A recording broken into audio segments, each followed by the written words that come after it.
RRB NTPC में आप यहाँ पर देखिएगा कि यहाँ पर जितने भी 4 तरह के पोस्ट हैं, तो सबसे पहला जो बैरियर आता है इसमें मेडिकल स्टैंडर्ड्स, और दूसरा बैरियर यहाँ पर आता है जो टाइपिंग वाला है कि 2 टाइपिंग वाला पोस्ट है।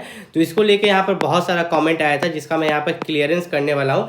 तो अगर आप भी आरआरबी एनटीपीसी यहाँ पर 12 लेवल का फॉर्म भरे हैं तो इस वीडियो को पूरा देखिएगा, आपके जितने भी डाउट्स है इस चीज़ को लेके यहाँ पर पूरा क्लियर हो जाने वाला है। तो सबसे पहली बात यहाँ पर बात करें तो आरआरबी एनटीपीसी 12 लेवल में आपके यहाँ पर 4 तरह के पोस्ट है।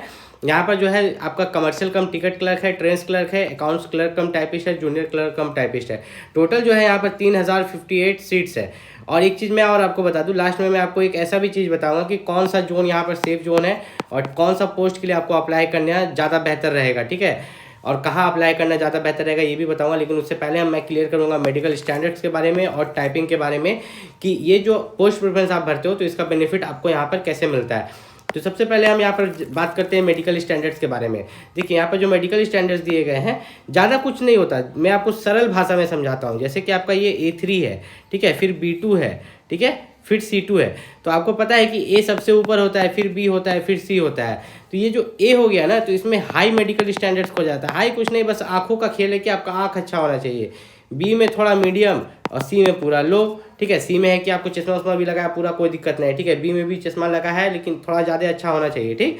उसके बारे में तो हम आपको बताएंगे ऐसे, लेकिन आपको एक चीज़ बताते हैं। मान के चलिए कि आप जो है यहाँ पर इस पोस्ट के लिए, ठीक है, ट्रेंस क्लर्क जिसके लिए A3 मांगा गया है, आप इसके मेडिकल स्टैंडर्ड्स में फेल हो जाते हो। क्या हो जाते हो? फेल हो जाते हो। कोई बात नहीं, आपने पोस्ट प्रेफरेंस में दूसरा भी तो भरा है, आपने उसका भी तो कटअप पार किया है। देखिए कटअप जैसे होता है ना कि 100 एक आपका जो CBT2 का कटअप जाता है, ठीक है, तो वो 120 में से जाता है। तो 120 में से जो आपने कटअप, ठीक है, वो एक ही बार में एक ही कटअप पर उठा लेते हैं, ठीक है।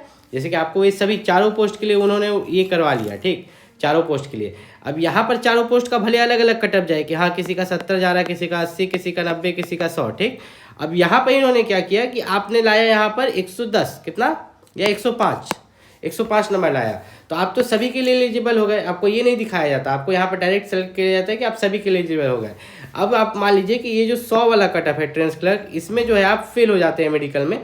कोई बात नहीं, आप 90 के लिए जाइएगा, फिर आप 80 के लिए जाइएगा, फिर 70 के लिए जाइएगा, तो ऐसे करके आप किसी में तो सेलेक्ट हो जाइएगा। ये सबसे बड़ा एक आपका बेनिफिट होता है कि सभी पोस्ट को पोस्ट प्रेफरेंस में भरने का।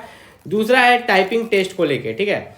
आपका जो टाइपिंग टेस्ट है यहाँ पर देखिए, इन दोनों पोस्ट के लिए आपका यहाँ पर टाइपिंग भी रखा गया है। चलिए पहले नीचे चलते थोड़ा सा आपको फिर बताते हैं।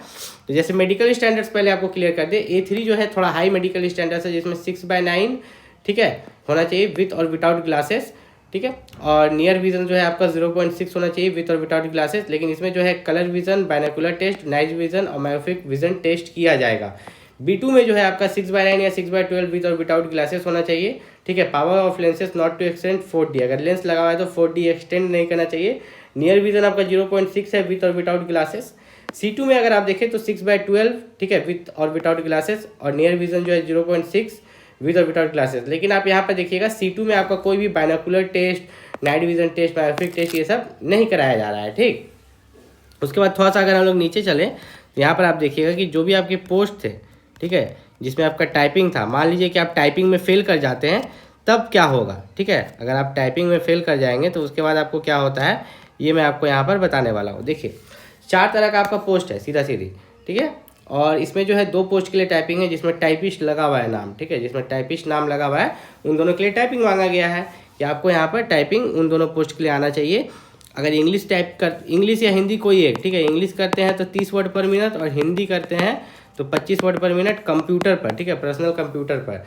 और है ये, ठीक है, इसमें और लगा हुआ है इन्हीं, ठीक है, या तो इंग्लिश में या तो हिंदी में, जिसमें आपको आता है उसमें करके आपको दिखाना है। अब मान लीजिए कि आपने पोस्ट प्रेफरेंस में यहाँ पर गलती से, ठीक है, गलती से जो है ये टाइपिंग वाला पोस्ट इसको पहले भर दिया, ठीक है। मान लीजिए कि इसको पहला नंबर भर दिया, इसको दूसरा नंबर भर दिया, इसको तीसरा नंबर भर दिया, इसको चौथा नंबर भर दिया, ठीक। तो कोई बड़ी बात नहीं है। मान लीजिए कि आप जो टाइपिंग वाला पोस्ट है इसके लिए आप फेल हो जाते हो। क्या हो जाते हो?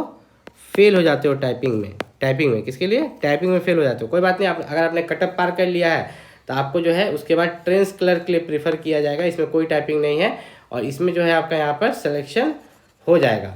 तो इसी तरह अब मैं आपको बताऊंगा किस जोन में अप्लाई करना है, ठीक है। जो मैं बोला था कि लास्ट में मैं एक टिप दूंगा आरआरबी एनटीपीसी 12 लेवल के लिए यहाँ पर, तो वो टिप मैं आपको दे देता हूँ कि आपको जो है किस जोन में इस बार जो फॉर्म अप्लाई आपको करना है। तो यहाँ पर मैं आपको टिप देता हूँ कि आप ज़्यादातर यहाँ पर जो जोन के अगर अगर आप आसपास है वहीं अप्लाई कीजिए। लेकिन यहाँ पर इस बार कलकत्ता जोन अच्छा रोल प्ले कर रहा है, ठीक है। कोलकाता जोन में जो है 499 वैकेंसीज है, जिसमें कि अगर आप देखिएगा तो वैकेंसीज यहाँ पर मेट्रो की भी है। किसकी? मेट्रो को भी, जो आपको हर जगह देखने को नहीं मिलेगा, ठीक है। ईआर का है, ठीक है। तो ये जो कमर्शियल कम टिकट क्लर्क है, अकाउंट्स कम टिकट टाइपिस्ट है, फिर ट्रेंस क्लर्क है, हर तरह का पोस्ट है। अब मैं आपको बताता हूँ कोलकाता में ही क्यों करना चाहिए। मैं उसके बगल वाला जोन से आपको कंपेयर करके बताता हूँ। जैसे कि जम्मू एंड श्रीनगर, ठीक है, इसमें जो टोटल पोस्ट है यहाँ पर 137। अब ब्लू कलर से मैं इसको कर देता हूँ। अपना कोलकाता में जो पोस्ट है 499। तो जब सिलेक्शन की बारी आएगी तो यहाँ पर टॉप 137 बच्चा को ही सिलेक्ट किया जाएगा। लेकिन आरआरबी कोलकाता में जब सिलेक्शन की बारी आएगी तो यहाँ पर टॉप 499 बच्चा को सिलेक्ट किया जाएगा। तो यहाँ पर आपके सिलेक्शन के ज़्यादा चांसेस है ना 499 बच्चा में। वो भी 499 बच्चा में क्या होता है, 499 बच्चा में मान लो कि अगर आप जनरल कैटेगरी से हो तो आप 215, मतलब टॉप 215 बच्चा में आप सेलेक्ट हो गए, ठीक। वो भी अगर आप श्रीनगर में अप्लाई करते हो, अगर आप जनरल कैटेगरी से आते हो तो आप यहाँ पर टॉप 58 में आ जाते हो, फिर तब भी आपको यहाँ पर बेनिफिट है। किसमें बेनिफिट है? कोलकाता में। तो ऐसे आप कोलकाता में अप्लाई करो, कोलकाता के आसपास हो। लेकिन अगर आप किसी भी जोन में हो, ठीक है, मान लो कि अगर आप यहाँ पर ऐसे हो कि आपका मालदा जोन में है, 12 लेवल की बात कर रहा हूँ, ठीक है, मालदा जोन के आसपास हो और आप मुंबई में अप्लाई करना चाहते हो तो काफ़ी अच्छा है, क्योंकि यहाँ वैकेंसीज, नंबर ऑफ वैकेंसीज बहुत ज़्यादा है, ठीक है। उसके बाद यहाँ पर मैं आपको बताता हूँ, जैसे कि मान लो कि पटना, प्रयागराज, रांची ये सब बगल में है। तो पटना में 24 पोस्ट है, प्रयागराज में 303 है। तो अगर आप पटना के रहने वाले तो आप प्रयागराज को टारगेट करो, ठीक है। अब यहाँ पर आप मत सोचना कि प्रयागराज में भी पहले से बहुत बच्चा अप्लाई करेगा, उस पर आप मत जाओ। आप यहाँ देखो वैकेंसी, जहाँ पर ज़्यादा वैकेंसीज है वहाँ अप्लाई करने से आपको ये फायदा होगा कि लास्ट में जब यहाँ पर मेरिट लिस्ट बनेगा तो आपके सिलेक्शन के चांसेस ज़्यादा रहने वाले हैं। कोई भी दिक्कत है आप नीचे कमेंट करके पूछ सकते हो। और साथ में आरआरबी एनटीपीसी के लिए जो सबसे बेस्ट बुक है, जिसको पढ़ के बच्चे इस बार आरआरबी एनटीपीसी अभी 12 लेवल का रिजल्ट निकला है, जिसको पढ़ के बच्चे पास किए हैं, वही सब बुक का लिंक मैंने इस वीडियो के डिस्क्रिप्शन में दिया है। वहाँ से जाके आप बुक को परचेस कर सकते हो। मिलते हैं अगले वीडियो में, तब तक के लिए नमस्कार।